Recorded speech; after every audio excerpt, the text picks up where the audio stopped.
Ivana Alawi, lumaki ang tiyan kaya na ospital. Pakiramdam daw niya ay pangalawang buhay na niya ito nang magkaroon siya ng problema sa kanyang ovaries.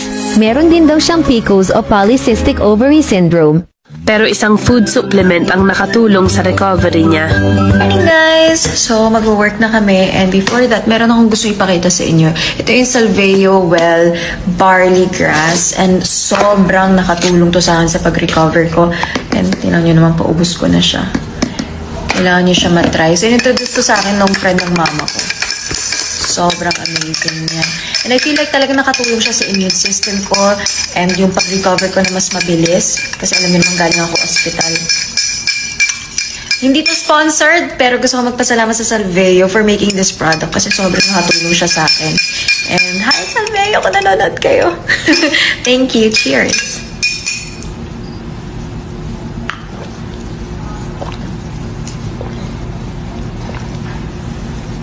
Iniinom ko siya every morning. Ayan.